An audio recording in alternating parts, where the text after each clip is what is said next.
माझं नाव सोनिया आहे. मी नेहमीच एका गंभीर स्वभावाची मुलगी राहिली आहे. कदाचित वेळेआधीच मी मोठे झाले होते. आम्ही 2 भावंड होतो. माझा भाऊ प्रशांत माझ्यापेक्षा 10 वर्षांनी मोठा होता. आई-बाबांच्या आठवणी माझ्यासाठी धूसर आहेत.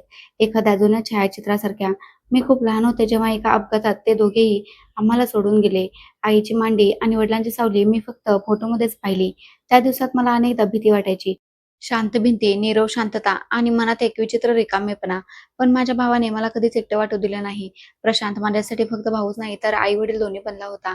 तो स्वतः तारुण्याच्या उंबरठ्यावर होता, पण त्याने माझा हात असा धरला, की मला कधीच कमकुवतपणा जाणवला नाही. सकाळी मला शाळेत सोडायला जायचा, रात्री गोष्ट सांगायचा आणि मला लागलं तरी तोच माझी मलमपट्टी करायचा. माझ्या आयुष्यात थोडी शांतता आली, जेव्हा प्रशांत दादाचं लग्न झालं. मला कधीच वाटलं नव्हतं, की दुसरी कोणती स्त्री आईसारखं प्रेम देऊ शकेल. पण माझी वहिनी नित्या हिने हे सिद्ध केलं, की नाती फक्त रक्ताची नसतात, ती मनानेही जोडलेली जातात. लग्नाच्या पहिल्याच दिवशी प्रशांतने त्याला सांगितलं होतं, "सोनिया माझी बहीण माझी सर्वात मोठी जबाबदारी आहे. तिला कधीही हे वाटू देऊ नकोस, की तू तुझी वहिनी आहेस. तिच्यासाठी आई बनून राहा."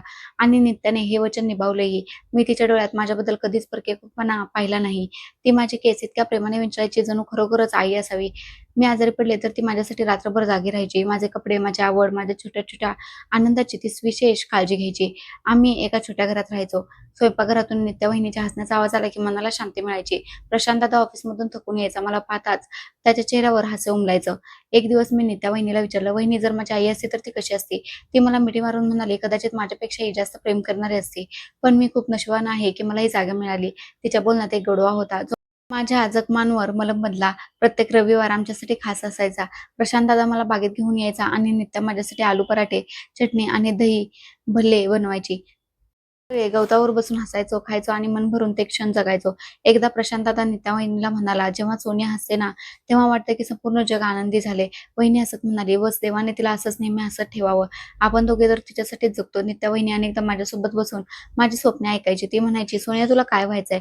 मी म्हणायचे, "काहीतरी मोठं, जे मी स्वतःच्या हिमतीवर जगेन, कोणाच्याही आधाराशिवाय." ती हसून म्हणायची, "तर मग मी प्रार्थना करते की तुला असं आयुष्य मिळावं जिथे तुला कधीच झुकावं लागणार नाही." माझं बालपण या छोट्या-छोट्या क्षणांमध्ये भरून गेलं. आमच्या घरात प्रेमाचं वातावरण होतं. नित्या वहिनी प्रत्येक छोट्या प्रसंगी माझ्यासाठी काही ना काही भेटवस्तू आणायची. माझ्या वाढदिवसाला प्रशांत दादा स्वतः केक आणायचा. त्यांना माहीत होतं की मी या गोष्टीची वाट पाहते. कधी-कधी रात्री उशिरापर्यंत जागी राहिले तर मी पाहायचे की प्रशांत दादा आणि वहिनी माझं ब्लँकेट नीट करत आहेत. ते माझ्यासाठी एक संपूर्ण कुटुंब होते. हे सगळं पाहूनही माझ्या डोळ्यात पाणी यायचं. दादाची साथ, वहिनीची माया, त्यांच्या प्रार्थना हेच माझं सर्वस्व होतं. माझं आयुष्य एका सामान्य आणि सुरक्षित टप्प्यावर होतं. आयुष्य त्याच्या वेगाने चाललं होतं. जणू एखाद्या पुस्तकाची पाने कोणीतरी भरभर पलटत असावं. शिक्षण पूर्ण झाल्यानंतर सर्व काही बदलू लागलं. तेच घर, तेच लोक. पण आता संभाषणाचा रोख माझ्या भविष्याकडे वळू लागला होता. वहिनी अनेकदा माझ्या पदव्या आणि प्रमाणपत्रे पाहून हसायची. ती म्हणायची, "सोनिया, तू खरंच अभ्यासात खूप मेहनत घेतली आहेस." मी मान खाली घालून म्हणायचे, "तुम्हा दोघांची साथ होती, नाहीतर एकटीने काय केलं असतं." पण एक दिवस असं काही झालं. दुपारी जेव्हा सगळे आपापल्या कामात व्यस्त होते, वहिनी माझ्याकडे आली. तिच्या हातात चहाचा कप होता. ती माझ्याजवळ बसली आणि गंभीरपणे म्हणाली, "सोनिया, तुझं शिक्षण पूर्ण झालं आहे. आता मला वाटतं की तुझ्या आयुष्याचे पुढचं पाऊलही आनंदाने भरलं असावं." मी नजर चोरली. मला समजलं होतं की ती कोणत्या विषयावर बोलत आहे. पण मी मुद्दाम अजाण असल्याचं नाटक केलं. मी विचारलं, "कोणतं पाऊल वहिनी?" ती हसत म्हणाली, "आता इतकी भोळी बनू नकोस. मी तुझ्या लग्नाबद्दल बोलते." मी चहाचा घोट घेतला आणि म्हणाले, "अजून तर शिक्षण संपलंय. इतकी काय घाई आहे?" ती म्हणाली, "घाई नाहीये. फक्त वेळेची गोष्ट आहे. तुझ्या दादाची इच्छा आहे की तुला एक असा चांगला जीवनसाथी मिळावा, जो तुला तसाच समजून घेईल जसं आम्ही समजून घेतलं." मी शांत झाले. मनात एक विचित्र गोंधळ होता. मला वाटलं कदाचित प्रत्येक मुलीला या टप्प्यातून जावं लागतं. नवीन वातावरणात स्वतःला सामावून घेण्याचा विचार, नवीन नात्यात बांधले जाण्याची भीती मला घाबरवत होती. काही दिवसानंतर एका संध्याकाळी दादाच्या फोनवर कोणाचा तरी मेसेज आला. वहिनी घाईघाईने स्वयंपाकघरातून बाहेर आली आणि त्याच्या शेजारी बसली. तो काही काळ शांत राहिला. मग माझ्याकडे पाहून म्हणाला, "सोनिया, तुझ्यासाठी एक स्थळ आलं आहे. नित्याच्या माहेरच्या बाजूने. तिच्या चुलत भावांपैकी अनिकेत नावाचा मुलगा आहे." मी दचकून वहिनीकडे पाहिलं. ती शांत होती. मी म्हणाले, "त्यांना माहीत आहे का की तुम्ही माझं लग्न करत आहात?" दादाने नम्रपणे सांगितलं, "हो, त्यांना माहीत आहे आणि अनिकेतने तुझ्याबद्दल आधीच ऐकलं आहे." आधी मला थोडं विचित्र वाटले की कोणीतरी मला ओळखतं आणि मी त्याला ओळखत नाही. पण मग विचार केला, कुटुंबातलं नातं आहे, कदाचित चर्चा झाली असेल. 2 दिवसानंतर अनिकेत त्याच्या आईसोबत आमच्या घरी आला. मी वर माझ्या खोलीत होते. हृदयाची धडधड वाढली होती. जणू एखादी परीक्षा असावी, जिचा निकाल मला माहीत नव्हता. वहिनी माझ्याजवळ आली आणि म्हणाली, "लवकर तयार होऊन खाली ये. घाबरण्याची गरज नाही. बोलणे आपण करू. तू फक्त अनिकेतला बघ, की तो कसा माणूस आहे. आम्हाला कोणतीही घाई नाहीये. पण तुझी मर्जी आमच्यासाठी सर्वात महत्त्वाची आहे." मी खाली गेले, तेव्हा पाहिले की अनिकेत सोफ्यावर बसला होता. मध्यम उंचीचा, गंभीर पण शांत चेहरा. त्याच्या डोळ्यात एक वेगळाच आत्मविश्वास होता. तो उभा राहिला, नमस्कार केला. मी नजर खाली ठेवून उत्तर दिलं. आमची भेट अगदी औपचारिक होती. पण त्याच्या बोलण्यात एक साधेपणा होता, जो मला खूप आवडला. तो ना जास्त बोलत होता, ना गरजेपेक्षा कमी. बोलणे झाल्यानंतर तो गेला, तेव्हा वहिनी म्हणाली, की "अनिकेतने स्पष्ट सांगितले, की तू त्याला पसंत आहेस." मी हळूच विचारले, की "तो काय करतो?" त्याने सांगितले, की प्रायव्हेट कंपनीमध्ये इंजिनिअर आहे. साधासुधा आपल्या कामाचे काम ठेवणारा माणूस आहे. दुसऱ्या दिवशी दादाने मला माझा निर्णय विचारला. "बघ सोनिया, आम्हाला तुझ्यावर कोणतीही सक्ती करायची नाही. आम्हाला फक्त तुझा निर्णय जाणून घ्यायचा आहे. जर तुझी तयारी असेल तरच बोलणी पुढे जातील." मी काही काळ शांत राहिले. मग हळूच म्हणाले, "हो दादा." मला तो ठीक वाटला. नातं पक्कं झालं. घरात आनंदाचं वातावरण पसरलं. वहिनीने लग्नाची तयारी सुरू केली. ती माझ्यासोबत बाजारात जायची. कपडे, दागिने प्रत्येक गोष्टीत माझ्या आवडीचा विचार करायची. ती म्हणाली, "सोनिया, फक्त तुला खुश राहायचं आहे. मला वाटतं की तुझं असं घर असावं जिथे तुझं हसू घुमेल." वहिनीची ही गोष्ट कायम माझ्या लक्षात राहिली. अनिकेतशी फोनवर माझे कधी-कधी बोलणे व्हायचे. तो अगदी स्वच्छ आणि साधे आयुष्य जगणारा मुलगा होता. त्याने कधीही बोलताना मर्यादा ओलांडली नाही. एक दिवस तो म्हणाला, "सोनिया, मी प्रार्थना करतो की आपण दोघे एकमेकांसाठी शांतीचा आधार बनू."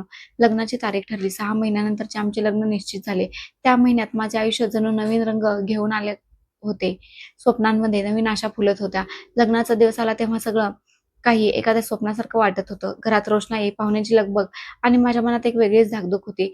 वहिनी माझ्या कपड्यांच्या घड्या नीट करत होती. ती वारंवार म्हणायची, की "आज माझी बाहुली दिसत आहेस." माझं लग्न झालं आणि जेव्हा मी अनिकेतच्या घरी पोहोचले, तेव्हा त्याने माझ्याकडे पाहून फक्त इतकंच म्हटलं, "तुला पाहून वाटतं की नशिबाने मला खरंच काहीतरी खास दिलं आहे." पाठवणीनंतर मी आणि अनिकेत आमच्या नवीन फ्लॅटमध्ये शिफ्ट झालो. एक स्वच्छ फ्लॅट, साधेपणाने सजवलेला, पण प्रत्येक गोष्टीत एक शिस्त होती. अनिकेतने दारात उभं राहून म्हटलं, "हे घर तुझ्या पावलांनी पूर्ण झाले आहे." दुसऱ्या दिवशी आमची पहिली सकाळ होती. मी नाश्ता बनवण्याचा हट्ट धरला. अनिकेतने आधी नकार दिला, मग हसून म्हणाला, "ठीक आहे. स्वतःची काळजी घे. कुठे भाजून घेऊ नकोस, नाहीतर पहिल्याच दिवशी तक्रार होईल." त्यानंतर आम्हा दोघांनी हसत-हसत नाश्ता केला.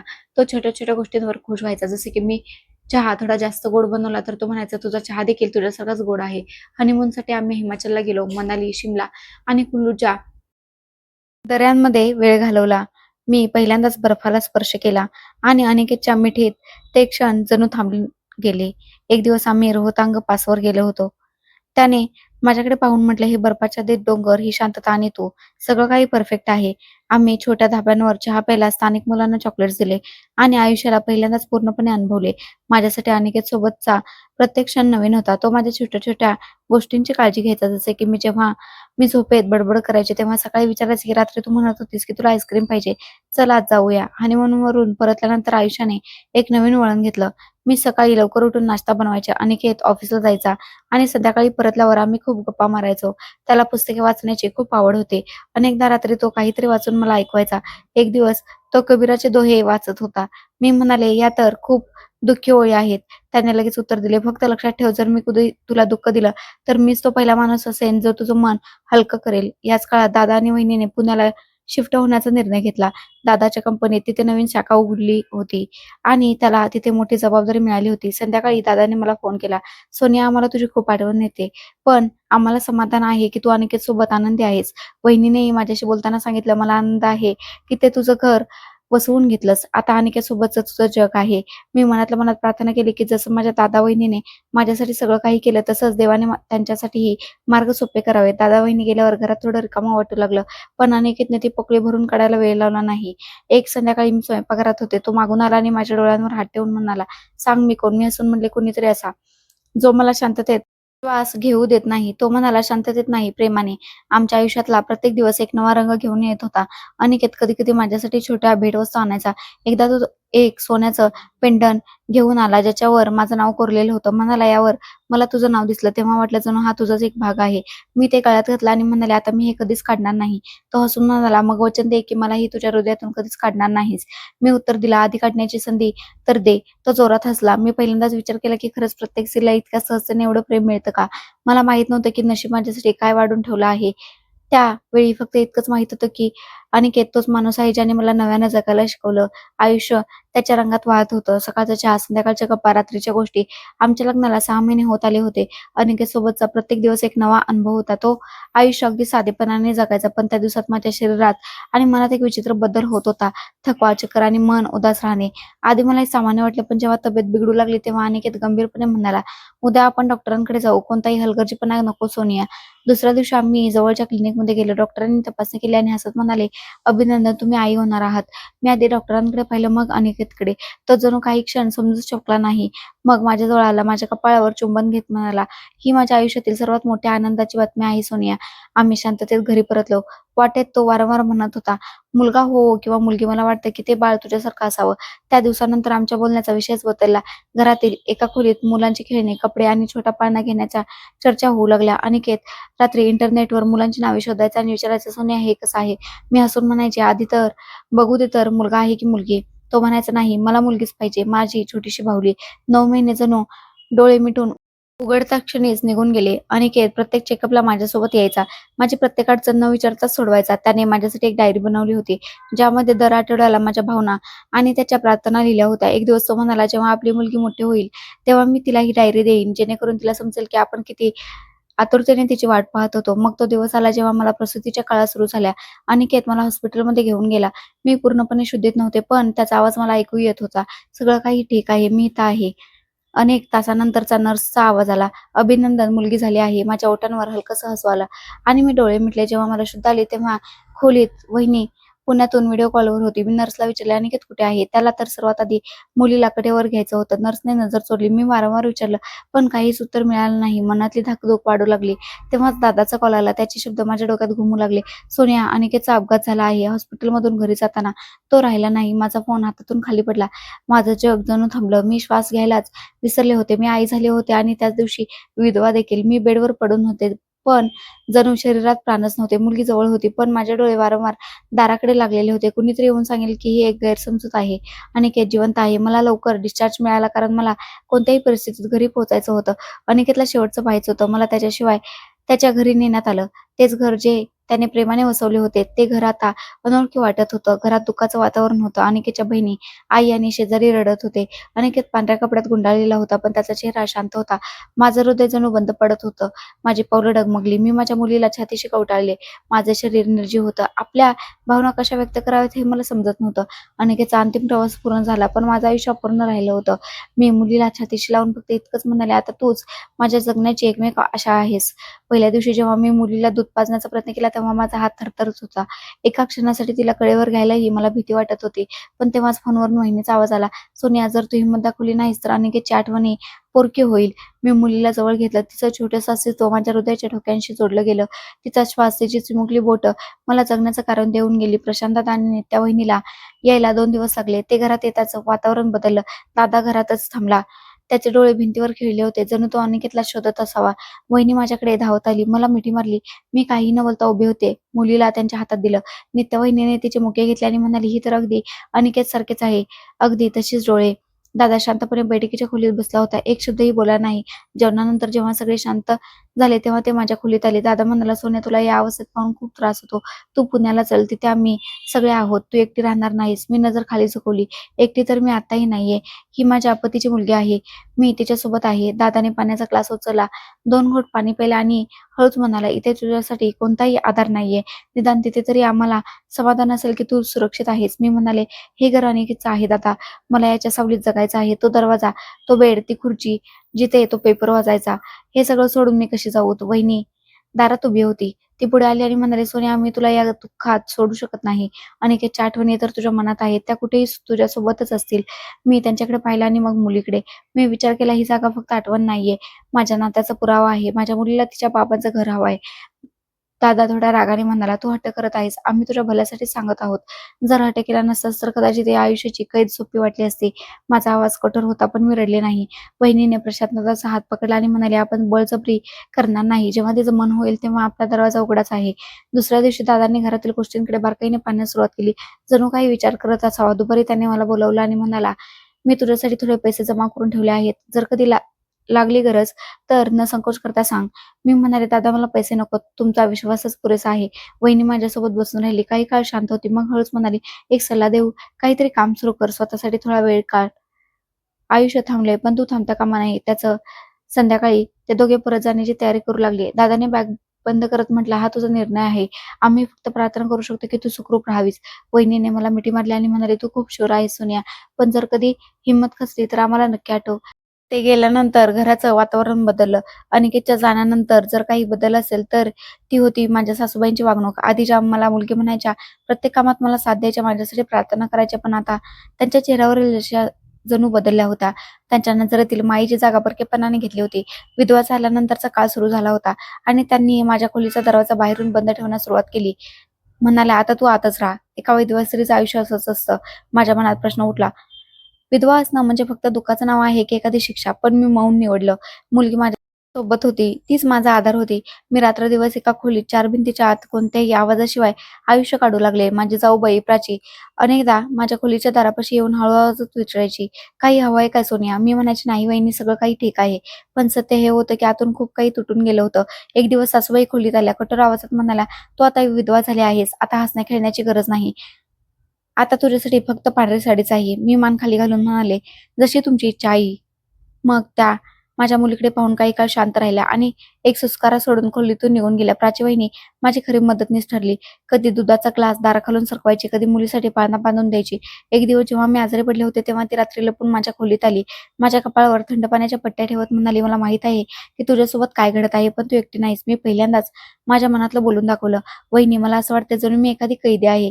फक्त काही दिवसच उरले आहेत. तिने माझा हात पकडला आणि म्हणाले, ही वेळही निघून जाईल. सोनिया, तुझ्यासारख्याच मुली कमकुवत नसतात. त्या फक्त शांत असतात. त्या दिवसात मला काम करण्याची परवानगी नव्हती, पण टोमणे आणि थंड नजर हा माझ्या रोजच्या जीवनाचा भाग बनला होता. माझी नणंद अनेकदा बाहेरून येऊन माझ्या दारापाशी कुजबुजायची, म्हणायची, किती दिवस झाले ही खोलीत बंद आहे. कदाचित हेच तिचं नशीब आहे. एक दिवस प्राचीने माझ्यासाठी भाजीची प्लेट पाठवली.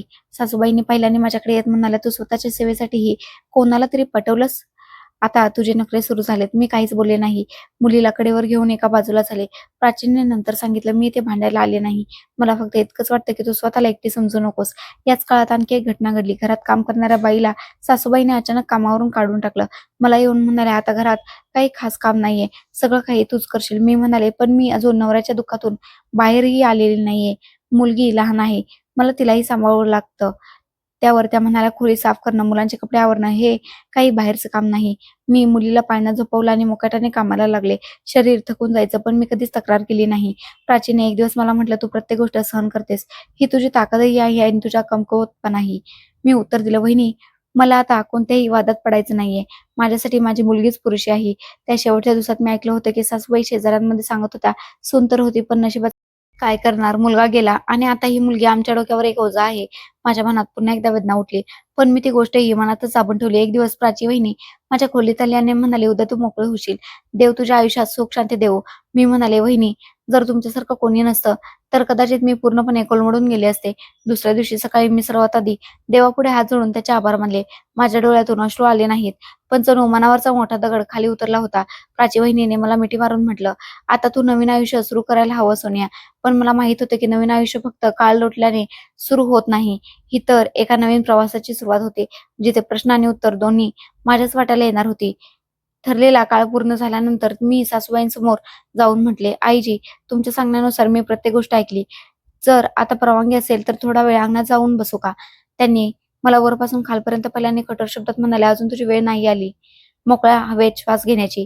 काळ पूर्ण झाला तरी अजून लाज बाकी आहे. मी नजर खाली झुकवली, परत माझ्या खोलीत गेले आणि मुलीला जवळ घेतलं. दुसऱ्या दिवशी सकाळी नाश्त्यानंतर सासूबाईंनी कामवाल्या बाईला दारातच थांबवलं. आता तुझ्या येण्याची गरज नाही. ज्याच्यासाठी तू येत होतीस ती आता सगळं सांभाळू शकते. त्या बाईने आश्चर्याने माझ्याकडे पाहिलं. मी फक्त मान हलवली. ती गुपचूप निघून गेली. स्वयंपाकघरात भांडी, कपडे, झाडू आणि मुलीचा सांभाळ हे सगळं माझ्या डोक्यावर आलं. नाश्ता बनवताना चुलीचा जाळ वाढला आणि माझा हात भाजला. माझ्या तोंडातून आवाज निघाला. तेव्हा सासूबाई किचनमध्ये आल्या. म्हणाल्या, अजून तर काम सुरू झाले आणि इतक्या लवकर थकू लागलीस? विधवा झाली आहेस, आता हेच तुझं आयुष्य आहे. प्राची वहिनी जी किचनच्या दारात उभी होती ती पुढे आली. आई, तिचा हात भाजलाय, थोडा तरी विचार करा. सासूबाईंनी तिच्याकडे रागानं पाहिलं. तूच तर आहे जिने हिचे नखरे वाढवून ठेवलेत. आधी नवऱ्याने डोक्यावर बसून ठेवलं होतं, आता तूही तेच करत आहेस. प्राची वहिनी शांत झाली. मी जखमेवर टाकलं, ओढणी बांधली आणि पुन्हा कामाला लागले. दुसऱ्या दिवशी प्राची म्हणाली, "सोनिया, मला वाटतं तू रंगीत कपडे घालावेस. मन हलकं होईल. खूप काळ लोटला आहे." मी कपाटातून एक हलका गुलाबी रंगाचा ड्रेस काढला, इस्त्री केली आणि घातला. जशी मी अंगणात आले, माझी नणंद बैठकीत बसली होती. एकाने दुसऱ्याच्या कानात काहीतरी सांगितलं आणि दोघीही हसू लागल्या. हेच दिवस राहिले होते. कालपर्यंत बंद खोलीत होते आणि आज रंगीत कपडे. "वा वहिनी वा." मी काही बोलणारच होते की सासूबाई आत आल्या. माझ्याकडे बघून रागाने म्हटल्या, "हेच दाखवण्यासाठी दुःख संपल्याची वाट पाहत होतीस का? पांढऱ्या कपड्यांचा काळ गेला की आता फॅशन आठवली." मी म्हणाले, "आई, हे काही हौशीचे कपडे नाहीत. प्राची वहिनीने सांगितलं होतं." सासूबाई कडाडल्या, "तर काय आता या घरात प्राचीचेच निर्णय चालतील? मी जिवंत आहे आणि जोपर्यंत मी या घरात आहे, एका विधवेसाठी पांढऱ्या रंगाशिवाय दुसरा कोणताही रंग नसेल." मी तो ड्रेस काढला, पुन्हा पांढरी साडी नेसले आणि आरशात स्वतःला पाहिलं. तोच चेहरा, तेच डोळे, पण जणू सगळा प्रकाश विझला होता. प्राची वहिनी संध्याकाळी माझ्याकडे आली आणि म्हणाली, "मला माफ कर. माझा सल्ला तुझ्यासाठी अडचण बनला." मी म्हणाले, "वहिनी, कदाचित या घराला मला एकाच रंगात पाहायचं आहे." दिवस जात होते आणि कामाचा ताण वाढत होता. सकाळच्या चहापासून ते रात्रीच्या भांड्यांपर्यंत प्रत्येक काम माझ्या जबाबदारीवर होतं. मुलीला कडेवर घेऊन मी फरशी पुसायचे, कधी तिला झोपवायचे, तर कधी पोळ्या लाटताना पाळणा हलवावा लागायचा. एक दिवस जेवण बनवताना पीठ संपलं. मी नणंदेला म्हणाले, "थोडं पीठ आणून देशील का? मुलीला एकट्याला सोडू शकत नाही." तिने टोमणा मारला, "आता आम्ही तुझे नोकर झालो का? नवरा मरून काही महिने झाले आहेत आणि आतापासूनच हुकूम सोडतेस." मी म्हणाले, "हुकूम नाही, फक्त विनंती केली होती." सासूबाई किचनमध्ये आल्या, "आता तू तुझी लायकी समजून घे. विधवा आहेस. आता या घरात राहायचं असेल तर तोंड बंद ठेवावं लागेल. जिचा नवरा नाही, तिचा आधार फक्त काम असतो." मी पिठाची पिशवी घेतली आणि स्वतःच दुकानाच्या दिशेने निघाले. वाटेत एक जुनी शेजारीण भेटली. विचारू लागली, "काय गं, स्वतःच पीठ आणायला आलीस? मुलीला कोण सांभाळते?" मी थोडक्यात उत्तर दिलं, "घरात सगळे आहेत." आणि लवकरच परत आले. त्या रात्री प्राचीने मला जेवणासाठी बोलावलं. मुलांसोबत बसून असं वाटलं जणू काही क्षण हलके झाले. ती म्हणाली, "तू स्वतःसाठीही थोडा वेळ काढला पाहिजेस." मी म्हणाले, "वेळच पुरत नाही. पूर्ण दिवस काम आणि मुलीची जबाबदारी." ती म्हणाली, "कमीत कमी रोज 10 मिनिटे माझ्यासोबत बसून चहा तरी घेत जा. बस एवढं वचन दे." मी मान हलवली. त्या रात्री पहिल्यांदाच मला शांत झोप लागली होती. दुसरी सकाळ पुन्हा त्याच कामांची. पण आता मनात प्राची वहिनीचं वचन होतं. सासूबाईंचे टोमणे, नणंदाच्या थंड नजरा, हे सगळं सहन करत असतानाही मी दररोज रात्री त्या 10 मिनिटाच्या चहाची वाट पाहायचे. एक दिवस मुलीला कडेवर घेऊन मी विचार करत होते, जर हे सगळं माझ्यासोबत होऊ शकतं, तर उद्या दुसऱ्या कोणासोबतही होऊ शकतं. मला काहीतरी बदलावं लागेल. पण तो विचार अजून अपुरा होता आणि घरातील वातावरण मला गप्प राहण्यास भाग पाडत होतं. मी फक्त सहन करत होते आणि माझ्या मुलीच्या डोळ्यात तो प्रकाश शोधत होते, जो कधी माझ्या चेहऱ्यावर होता. त्या दिवशी सकाळपासूनच वातावरण ढगाळ होतं. आकाशात ढग दाटले होते आणि हवेत गारवा होता. मी रोजच्या प्रमाणे काम सुरू केलं. मुलांचे युनिफॉर्म इस्त्री केले, नाश्ता बनवला आणि मुलीला पाळण्याआधी झोपवलं. सासूबाई लवकर उठल्या होत्या. माझी नणंद कॉलेजच्या तयारीत मग्न होती. धुवायच्या कपड्यांच्या 2 मोठ्या बादल्या साचल्या होत्या. प्राची अजून झोपली होती. सहसा कपडे धुतल्यानंतर वाळत घालण्याचं काम तीच करायची, कारण मी गच्चीवर जात नसे. पण आज सासूबाईंनी मला हाक मारली, "कपडे उचल आणि वर जाऊन वाळत घाल. प्राचीला उठवू नकोस. ती झोपली तर झोपू दे." मी म्हणाले, "आई, मी गच्चीवर जात नाही हे तुम्हाला माहीत आहे ना?" त्या म्हणाल्या, "गुपचूप जा. महाराणीसारखं वागणं सोड. विधवा आहेस. आता हीच कामं करावी लागतील तुला." मी मुलीचा पाळणा हलवला, कपडे उचलले आणि गच्चीच्या पायऱ्या चढू लागले. मनात एक अनामिक धाकधूक होती, पण दुसरा मार्ग नव्हता. गच्चीवर पोहोचले तेव्हा ढग अधिकच दाटून आले होते. मी भराभर कपडे तारेवर टाकू लागले. शेवटची चादर वाळत घालत असतानाच थंड हवेची झुळूक आली आणि मग पावसाला सुरुवात झाली. जणू आभाळच फाटलं होतं. मी कपडे गोळा करू लागले. माझी साडीही पाण्याने जड झाली होती. शेवटचा कपडा तारेवरून काढताच माझी नजर समोरच्या खोलीच्या दारावर पडली. तिथे मनीष उभा होता, सासूबाईंचा धाकटा मुलगा, माझा दीर, जो माझ्याकडे एकटक बघत होता. त्याच्या डोळ्यात जे काही होतं ते सहन करण्यापलीकडचं होतं. तो हसत होता. ते असं हसं होतं जे आत्म्यात विष कालवेल. मी लगेच नजर खाली घेतली, कपडे उचलले, स्वतःला सावरले आणि पळतच खाली आले. पायऱ्या उतरताच सासूबाई समोर आल्या. माझा श्वास फुलला होता. त्या म्हणाल्या, "काय झालं, अशी का पळत आहेस? कपडे कुठे आहेत?" मी धाडस करून म्हणाले, "आई, मनीष वर होता. तो माझ्याकडे विचित्र नजरेने पाहत होता." माझी नणंद खोलीतून बाहेर आली. प्राची तिथे आली होती. माझं बोलणं ऐकून प्राची डोळ्यात आश्चर्य होतं, पण सासूबाईंचा चेहरा रागाने लाल झाला होता.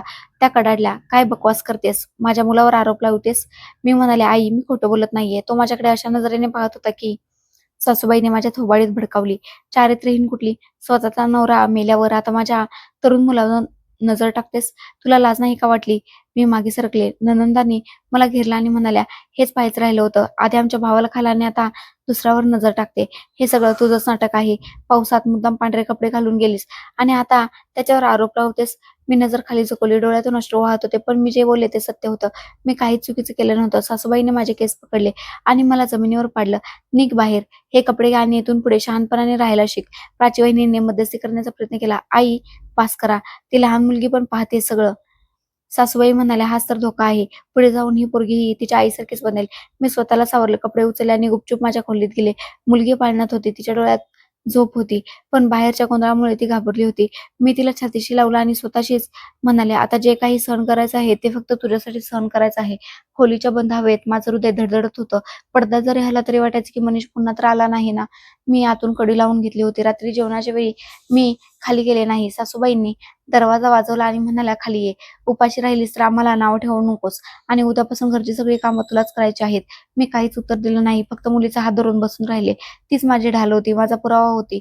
त्या रात्री जेव्हा सगळे झोपले तेव्हा मी देवाला विचारलं, हे देवा, खरं बोलण्याची ही शिक्षा का? ज्या नजरा माझ्यावर पडल्या त्याचाच आरोप माझ्यावर लागला. हा कोणता न्याय आहे? दारावर हलकीशी टकटक झाली. मी घाबरून गेले, पण दरवाजा उघडला नाही. फक्त मनात एक प्रार्थना होती की माझ्या मुलीला या घरातल्या वाईट नजरेपासून वाचव. त्या रात्री खोलीची कडी बंद होती, पण मन अस्वस्थ होतं. मी वारंवार उठून दरवाजा तपासायचे आणि पुन्हा मुलीच्या जवळ येऊन बसायचे. बाहेर शांतता होती, पण मनात एक वादळ उठलं होतं. मी रोज सकाळी 5 वाजता उठायचे. ही ती वेळ होती जेव्हा मी प्रार्थनेसाठी उठायचे. लग्नानंतर ही सवय अधिकच पक्की झाली होती. मी देवाची प्रार्थना करतच होते की दाराची कडी हलली. माझा जीव जणू गळ्यातच अडकला. मी प्रार्थना सुरूच ठेवली, पण पुढच्या क्षणी कडी उघडल्याचा आवाज आला. कुणीतरी हळूच दरवाजा उघडला. तो मनीष होता. तो काही न बोलला आत आला. मी माझी प्रार्थना सुरूच ठेवली. जणू प्रत्येक शब्द माझा रक्षक बनला होता. त्यांनी दरवाजा बंद केला आणि माझ्या दिशेने पावले टाकली. मी त्याला थांबवण्याच्या तयारीत होते. जसजशी मी डोळे मिटणार होते तसतसा तो माझ्याजवळ येऊन बसला आणि म्हणाला, तुझी प्रार्थना संपली असेल तर थोडा वेळ मलाही दे. आता तू वहिनी वाटत नाहीस. मी लगेच प्रार्थना थांबवली आणि उभी राहिली. तुला लाज नाही वाटत का? एका विधवेच्या खोलीत या वेळेला येण्याची ही पद्धत आहे का? तो म्हणाला, अनिकेत मरण पावला आहे सोन्या. तू आता एकटी आहेस. तुला आधाराची गरज आहे. मला तुझ्याजवळ यायचं आहे. मी मागे सरकत म्हणाले, तू माझ्या नवऱ्याचा भाऊ आहेस. काय बकवास करतोयस? मी दाराकडे बोट दाखवत म्हणाले, माझ्या खोलीतून चालता हो. पण तो तिथेच बसून राहिला. म्हणाला, जर तू आरडाओरडा केलास तर सगळे हे समजतील की तू मला बोलवलं होतंस. कोणीही खरं मानणार नाही. मी देवाच्या मूर्तीकडे बोट दाखवून म्हणाले, देवाच्या समोर उभं राहून अशा गोष्टी करताना तुला लाज नाही का वाटत? त्याने माझं मनगट पकडण्याचा प्रयत्न केला. मी जोरात झटका दिला आणि किंचाळले, आई, वहिनी, दरवाजा उघडा. अचानक मनीषच्या चेहऱ्यावर एक विचित्र ताण आला. त्याने डोक्यावर हात ठेवला आणि म्हणाला, तोल जाऊन एका बाजूला कोसळला. तो जोरात ओरडला आणि बाहेर गोंधळ उडाला. प्राची सर्वात आधी खोलीत आली. पाठोपाठ माझी नणंद आणि सासूबाई. मी दाराजवळ जमिनीवर बसून थरथर कापत होते. मनीष जमिनीवर पडलेला होता. त्याचे डोळे पांढरे झाले होते आणि तोंडातून फेस येत होता. सासूबाई ओरडू लागल्या, हे काय केलंस तू माझ्या मुलासोबत? मी म्हणाले, मी काही केलं नाही. तो स्वतःच आत आला होता. माझा आवाज घुसमटला. सासूबाई म्हणाल्या, खोटाडी, तुझ्यासारख्या चारित्र्यहीन बाईवर माझा विश्वास नाही. प्राची मनीषला पाहिलं आणि म्हणाली, याला पटकन हॉस्पिटलमध्ये घेऊन चला. कदाचित हार्ट अटॅक आला असावा. भावाने मनीषला उचललं. त्याचा एक पाय आणि एक हात निर्जीव झाला होता. त्याची जीभ जड झाली होती. हॉस्पिटलमध्ये डॉक्टरांनी सांगितले की त्याला पॅरालिसिसचा झटका आला आहे. मेंदूचा एक भाग निकामी झाला आहे. बोलण्याची क्षमता कमी झाली आहे आणि शरीराचा एक भाग लकवाग्रस्त झाला आहे. प्राचीने सासूबाईने सांभाळलं. ज्या रडत होत्या आणि म्हणत होत्या, माझा मुलगा. हे सगळं सोनियाचं कारस्थान होतं. माझ्या मुलाच्या या अवस्थेला तीच जबाबदार आहे. मी हॉस्पिटलमध्ये गेले नव्हते. मी माझ्या खोलीत मुलीसोबत बंद होते आणि हात जोडून देवाशी बोलत होते. मी फक्त स्वतःचं रक्षण केलं. तू तर सगळं जाणतोस ना देवा. 2 दिवसानंतर मनीष चेअरवरून घरी आला. त्याच्या डोळ्यात तोच अहंकार होता, पण आता लाचारही होते. त्याच्या तोंडून काही अडकळते शब्द बाहेर पडले, ज्यातून एवढं समजले की माझी चूक होती. खोलीत शांतता पसरली. प्राची नम्रपणे म्हणलं, हे शब्द पुरेसे आहेत. सगळं काही स्पष्ट झालं आहे. मी त्यांच्यासमोर गेले नाही. भिंतीच्या आडून सगळं ऐकत होते. सत्याने आपली पहिली झलक दाखवली होती. अत्याचाराची जीभ बंद झाली होती, पण आरोपांचे व्रण अजूनही शिल्लक होते. जेव्हा मनीषची व्हीलचेअर घरात आली तेव्हा एक क्षणासाठी सर्वजण शांत झाले. जो कधी गच्चीवर उभा राहून आवाज द्यायचा, तो आता मान खाली घालून बसला होता. हातापायांची हालचाल संपली होती. जिभेतून शब्द अत्यंत कठीणपणे बाहेर पडत होते. सासूबाईंनी डॉक्टरांचा रिपोर्ट उघडला आणि मोठ्याने वाचला. Left side paralysis, limited speech function. तेवढं वाचून अचानक त्या गप्प झाल्या. प्राची तो रिपोर्ट पुन्हा वाचला आणि एक सुस्कारा सोडला. ही तर खूप लांबची परिणीती आहे.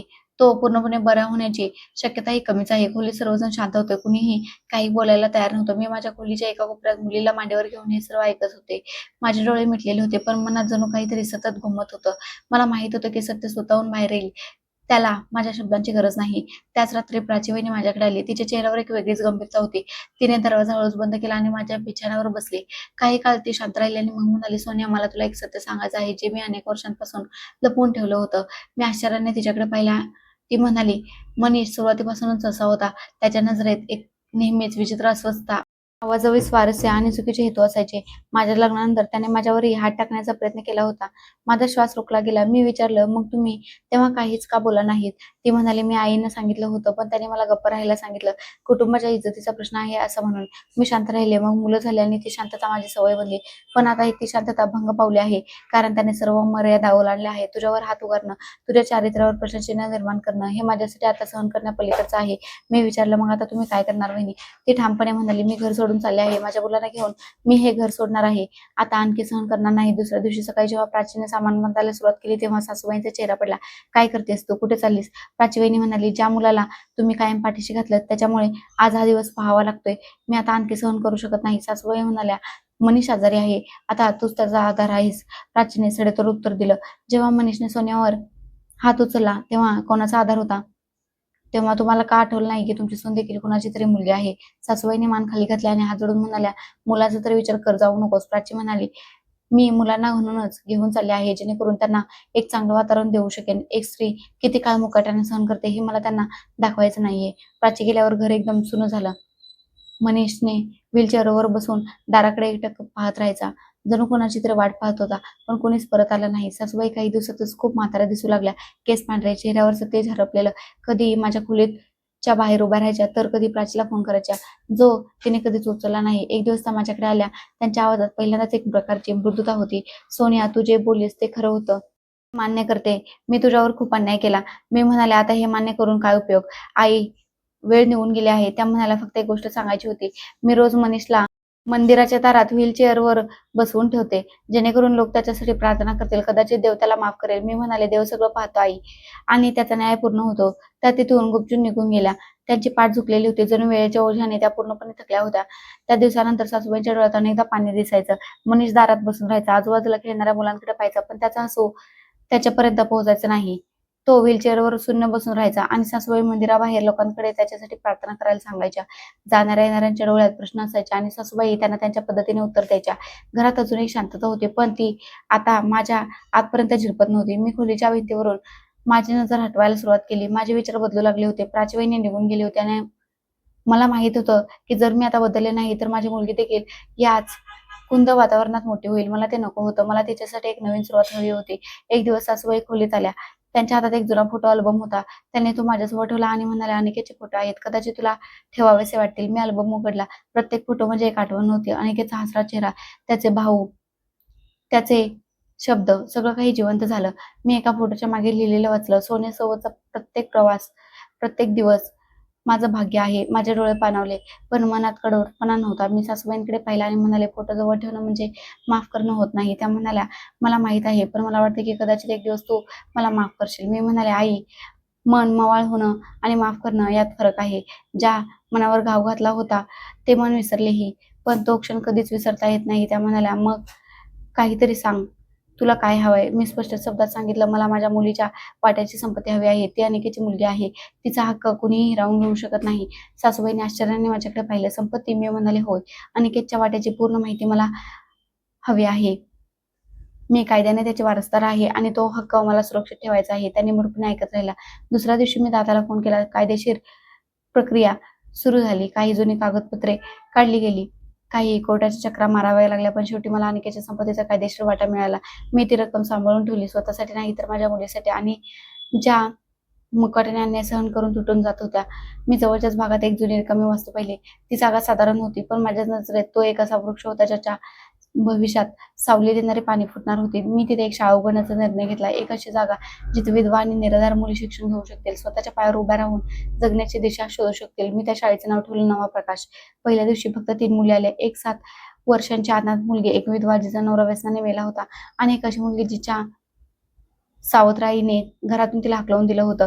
मी त्यांना चहा दिला आणि म्हणाले, "आजपासून ही शाळा तुमची आहे. इथे फक्त पुस्तकी शिक्षण नाही, तर हिंमतही दिली जाईल." काळ लोटत गेला. शाळेचा विस्तार होऊ लागला. मी एक छोटासा अनाथालयही बांधला. एक खोली जिथे मुले झोपायची, एक स्वयंपाकघर आणि एक छोटेखानी वाचनालय जिथे काही जुनी पुस्तके ठेवली होती.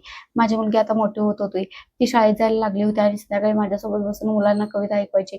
एक दिवस सासूबाई शाळेच्या दारात आल्या. त्या मनीषला व्हीलचेअरवर घेऊन आल्या होत्या आणि बाहेरच उभ्या होत्या. त्या हळू आवाजात म्हणाल्या, "हीच ती शाळा आहे का? लोक म्हणतात इथे आल्यावर मनाला शांती मिळते." मी दारात जाऊन थांबले. ही जागा अशा प्रत्येक व्यक्तीसाठी आहे जिचं मन स्वच्छ आहे, ज्याला काही शिकायचं आहे, काही बदलायचं आहे. मनीषची जीभ अजूनही साथ देत नव्हती. पण त्याच्या डोळ्यातून असं वाटत होतं, की जणू त्याला काहीतरी सांगायचं आहे. कदाचित माफी, कदाचित पश्चाताप. मी म्हणाले, "आई, माफ मनातून दिली जाते. माझं मन अजूनही जखमी आहे. वेळ हे मलम आहे, पण प्रत्येक जखमेचा व्रण कायम राहतो." त्या म्हणाल्या, "मग काहीतरी दे, किमान तुझी प्रार्थना." मी डोळे मिटून म्हणाले, "देवाला जर कोणाला माफ करायचं असेल, तर त्याने माझ्या सांगण्यावरून नाही, तर स्वतःच्या इच्छेने करावं. मी कोणाला शिक्षा देणारी किंवा कोणाला माफ करणारी कोणी नाहीये." मी दरवाजा बंद केला नाही, पण त्याची वाटही पाहिली नाही. माझ्या मुलीने माझा हात पकडला आणि मला आत घेऊन गेली. ती म्हणाली, "आई, आज मी सगळ्यांना एक कविता ऐकवली." सगळ्यांनी टाळ्या वाजवल्या. मी तिला जवळ घेतलं आणि म्हणाले, "बस, एवढंसं पुरेसं आहे. तुझ्या बाबांच्या आत्म्याला यामुळे समाधान मिळेल." आता मी सत्याच्या बाजूने खंबीरपणे उभे होते. मी आता कमकुवत किंवा एकटे नव्हते. मी एका नव्या लढाईची विजेती होते, जिने स्वतःला वाचवून इतरांना आधार द्यायला शिकवलं होतं. दररोज संध्याकाळी सासूबाई मनीषला व्हीलचेअरवर बसवून मंदिराच्या दारात आणून ठेवायच्या. मनीषचे डोळे जाणाऱ्या-येणाऱ्या प्रत्येकाकडे पाहायचे. काही लोक त्याच्याकडे दुर्लक्ष करून पुढे जायचे, तर काही थांबवून पाहायचे.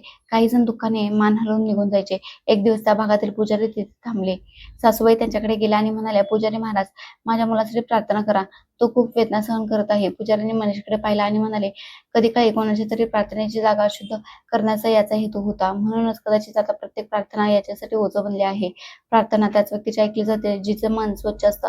सासूबाईंनी मान खाली घातली आणि त्या परत फिरल्या. शाळेत आता 7 मुली, 4 स्त्रिया आणि 2 अनाथ मुले नियमित शिक्षण घेत होते. हेच आता माझं जग होतं. मुलगी आता 6वीत गेली होती. ती नेहमी म्हणायची, "आई, उद्या मी सगळ्यांसमोर कविता ऐकवेन. तू माझा आवाज ऐकशील ना?" मी म्हणायचे, "मी रोज ऐकेन. जोपर्यंत ही शाळा आहे, तुझा आवाज या भिंतींमध्ये घुमत राहील." एका दुपारी माझी मुलगी माझ्यासोबत अंगणात खेळत होती. ऊन कोवळे होते. मी एक नवीन रोपटे लावले होते आणि ती रोज त्याला पाणी घालायची. त्या दिवशी मी थांबली आणि "हे रोपटे मोठे होईल का?" असं म्हणू लागली. "हो बाळा, अगदी तुझ्यासारखं." मी तिला म्हणाले, "दोन्हीमध्ये फक्त वेळेचा फरक आहे. उद्देश एकच आहे, वाढणं आणि सावली देणं." त्याच संध्याकाळी एक स्त्री तिथे आली. चादरीत गुंडाळलेली, डोळ्यात थकवा असलेली. दारावर येऊन तिने विचारलं, "येथे विधवांसाठी ही जागा आहे का?" मी म्हणाले, "ही जागा त्या सर्वांसाठी आहे, ज्यांच्याकडे आत्मसन्मान आहे, पण डोक्यावर छप्पर नाही." मी तिला आत बसवलं, पाणी दिलं आणि एक रिकामी खोली दाखवत म्हणाले, "ही जागा तुझी आहे. जोपर्यंत तुझी इच्छा असेल, तोपर्यंत तू इथे राहू शकतेस." ती स्त्री थोडं रडली, मग शांत झाली. तिच्या डोळ्यातही तेच रिकामेपण होतं, जो कधी माझ्या डोळ्यात होतं. माझी मुलगी माझ्याजवळ आली आणि तिने माझ्या गळ्यात हात टाकला आणि म्हणाली, "आई, तू सगळ्यांचीच आई झाली आहेस." मी म्हणाले, "नाही बाळा, मी अशी व्यक्ती बनली आहे, जी दुसऱ्यांची शांतता ऐकू शकते." एके सकाळी मंदिराचे पुजारी शाळेत आले. त्यांच्या हातात एक जुने रजिस्टर होते. ते म्हणाले, "हे मंदिराचे रेकॉर्ड्स आहेत. आम्हाला मुलांच्या शिक्षणासाठी एक नवीन जागा हवी आहे. आम्हाला वाटते की तुमची शाळा मंदिराशी जोडली जावी." मी आश्चर्याने त्यांच्याकडे पाहिलं. "तुम्ही मला हा एवढा मोठा सन्मान देत आहात?" ते म्हणाले, "होय. हा सन्मान तुम्ही तुमच्या कर्माने मिळवला आहे. सोनिया, आम्ही पाहिले की जो माणूस दुःख सहन करतो, तो त्याला कधीच एकटं सोडत नाही." मी शांतपणे ते रजिस्टर घेतलं. त्यावर स्वाक्षरी केली आणि मनातल्या मनात विचार केला की कदाचित अनिकेत कुठून तरी आकाशातून हे पाहत असेल. त्या संध्याकाळी मनीष मंदिराच्या दारात उभा होता. तीच व्हीलचेअर, तीच शून्य नजर. एक लहान मुलगा त्याच्याजवळ आला. तो मनीषकडे एकटक पाहत राहिला. मग आपल्या आईचा हात पकडून म्हणाला, "आई, हे तेच काका आहेत ना, ज्यांच्याबद्दल लोक म्हणतात की त्यांची नजर वाईट होती." आईने मुलाला ओढलं आणि म्हणाली, "असं बोलू नये बाळा." पण मग स्वतःशीच म्हणाले, "होय, नजरेवरून माणसाच्या हेतूचा अंदाज येतो." मनीषने नजर खाली झुकवली. त्याच्या डोळ्यातून 2 मोठे अश्रू गालांवर ओघळले. मी शाळेच्या गच्चीवरून ते दृश्य पाहत होते. माझी मुलगी माझ्यासोबत होती. तिने माझा हात पकडला आणि म्हणाली, "आई, देव सगळं काही पाहतो ना?"